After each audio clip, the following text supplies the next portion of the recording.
হ্যাঁ, আশ্চর্যজনকভাবে মসজিদ হারাম থেকে মসজিদ আকসা পর্যন্ত যে আল্লাহ তাআলা পৌঁছাইলেন, এটা কোরআনে কারীমের অকাট্য দলিল দ্বারা প্রমাণিত না, বহু হাদিস দ্বারা প্রমাণিত, হাদিসে মশহুর দ্বারা প্রমাণিত, কোরআনে কারীমের অকট্য আয়াত দ্বারা প্রমাণিত।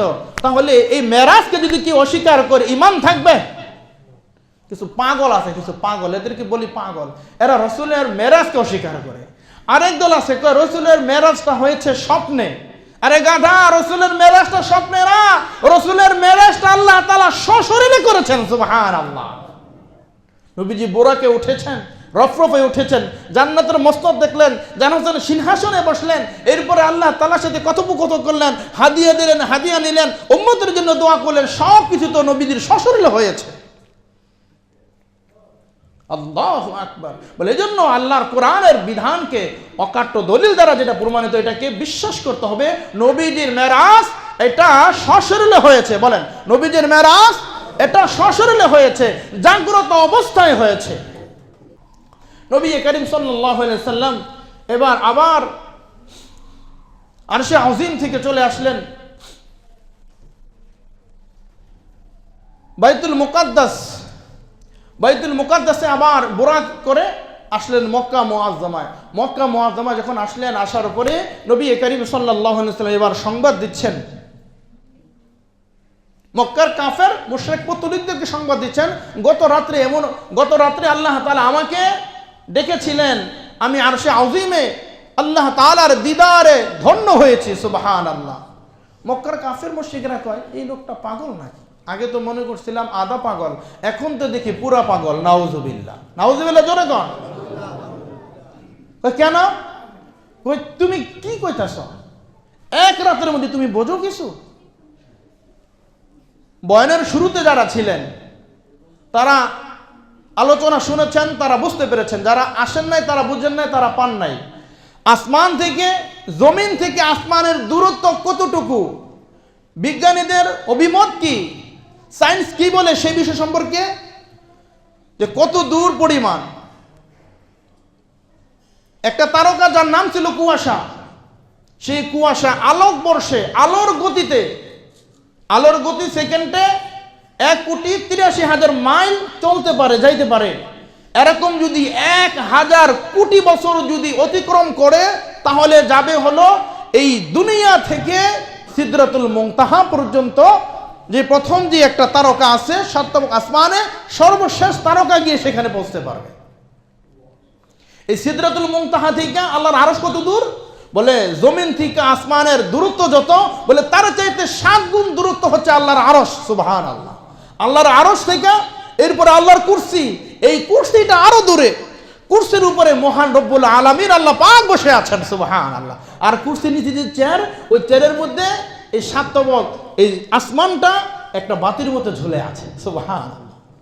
বলে মুহাম্মদ তুমি কি বলো, এক রাত্রে তুমি এই 7 তবক আসমান ভেদ করে, এরপরে সিদরাতুল মুনতাহা, আল্লাহর আরশ, এরপরে কুরসি, রবের সাথে কথোপকথন, জান্নাত জাহান্নাম দেখে তুমি কি বলো? সকলে এবার চলে গেছে। আবু বকর বলে কি? বলে তোমার সাথী মুহাম্মদ বলতেছে সে নাকি এক রাত্রে বেলা এই মেরাজের সফর করেছে। কে বলছে? বলে মুহাম্মদ। বলে সাদ্দাক্তা, আমার রাসূল যা বলেছে, মুহাম্মদ যা বলেছে সত্য বলেছে, তিনি মিথ্যাবাদী না। বলে তিনি যা বলেছেন সব সত্য। সুবহানাল্লাহ। নবী জিজ্ঞাসা করেন, আবু বকর তুমি কিভাবে করে, আবু বকর তুমি কিভাবে এত আমার কথার উপরে স্বীকৃতি প্রদান করলে, সাক্ষ্য প্রদান করলে?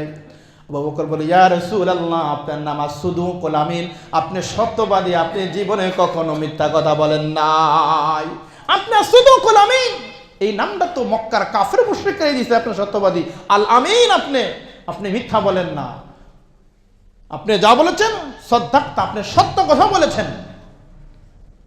নবীজি আবু বকর রাদিয়াল্লাহু তাআলা আনহুর নাম দিয়ে দিলেন, আজ থেকে তোমার নাম হলো সিদ্দিক। সুবহানাল্লাহ।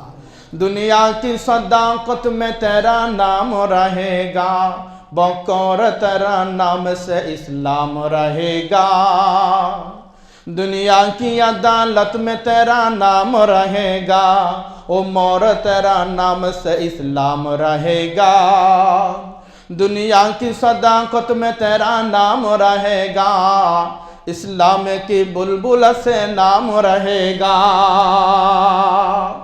নবী আমার বলতেছে, ও আবু বকর, দুনিয়ার যত সত্যবাদী আছে আবু বকর বলে, সমস্ত সত্যবাদীর মধ্যে তোমার নাম স্বর্ণের অক্ষরে স্মরণীয় হয়ে থাকবে। ওমর, দুনিয়ার যত আদালত আছে বলে, সমস্ত আদালতের মধ্যে তোমার নামটা স্বর্ণের অক্ষরে স্মরণীয় হয়ে থাকবে। সেদিকে যাওয়ার সময় নেই, নাহলে বলতাম হযরত ওমরের রাজ্য কেমন ছিল, হযরত ওমরের শাসন ক্ষমতা। হ্যাঁ, হযরত ওমর কিভাবে রাষ্ট্র পরিচালনা করেছেন, নিজের কলিজার টুকরা সন্তানকে পর্যন্ত ছাড় দেন নাই, নিজের পিতাকে পর্যন্ত ছাড় দেন নাই। এই তো ছিল খলিফা। যাই হোক, বলতেছিলাম, এবার কাফেররা বিশ্বাসই করে না। তারা এমন একজন লোক যিনি বাইতুল মুকাদ্দাসে দীর্ঘ 17 বছর পর্যন্ত অবস্থান করছে। বলে এমন এক ব্যক্তিকে নিয়ে আসছে আল্লাহ রাসূলকে প্রশ্ন করার জন্য। কি প্রশ্ন করবে? নবীজি মেরাজে গেছেন, হ্যাঁ বলেন তো বাইতুল মামুরটা কেমন ছিল, বাইতুল মামুরের দরজা কয়টা ছিল, জানালা কয়টা ছিল, বলে ইত্যাদি ইত্যাদি প্রশ্ন শুরু করেছে।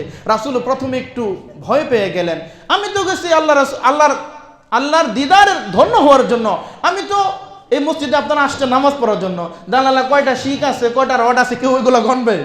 আল্লাহ রাসূল একটু দ্রুত সন্তুষ্ট হয়ে গেলেন। কি ব্যাপার? আল্লাহ রাব্বুল আলামিন, আল্লাহ তাআলা তার রাসূলকে সাহায্য করেছেন, পুরা বাইতুল মামুরটা আমার রাসূলের চোখের সামনে আল্লাহ তাআলা দিয়েছেন। সুবহানাল্লাহ। এবার ইহুদি প্রশ্ন করে, 17 বছর পর্যন্ত যিনি অবস্থান করেছিলেন ইনি প্রশ্ন করে, হ্যাঁ মুহাম্মদ বলো তো বাইতুল্লাহর গেট কয়টা ছিল, বাইতুল মামুরের দরজা কয়টা ছিল, বাইতুল মামুরের জানালা কয়টা ছিল, রুম কয়টা ছিল, ইত্যাদি ইত্যাদি প্রশ্ন করে ওই ইহুদি প্রশ্ন করে। আর আল্লাহ রাসূল একে একে প্রত্যেকটা প্রশ্নের উত্তর দিতে শুরু করে। এভাবে করে কাফেররা যত প্রশ্ন করেছে প্রত্যেকটা প্রশ্নের খণ্ডন করেছে, প্রত্যেকটা প্রশ্নের উত্তর আমার রাসূল সঠিকভাবে দিয়েছেন। সুবহানাল্লাহ। তাহলে আল্লাহ রাসূল এর মেরাজ এটা সশরীরে হয়েছে। কিছু কিছু মানুষ আছে পাগল পাগল, আল্লাহ রাসূলের মেরাজকে অস্বীকার করে। আল্লাহ রাসূলের মেরাজ যদি কেউ অস্বীকার করে ঈমান থাকবে না।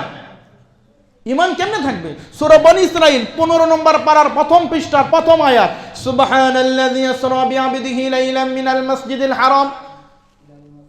বলতেছে কি, এই যে একটা কথা আশ্চর্যজনকভাবে মসজিদ হারাম থেকে মসজিদ আকসা পর্যন্ত যে আল্লাহ তাআলা পৌঁছাইলেন, এটা কোরআনে কারীমের অকাট্য দলিল দ্বারা প্রমাণিত না, বহু হাদিস দ্বারা প্রমাণিত, হাদিসে মাশহুর দ্বারা প্রমাণিত, কোরআনে কারীমের অকট্য আয়াত দ্বারা প্রমাণিত।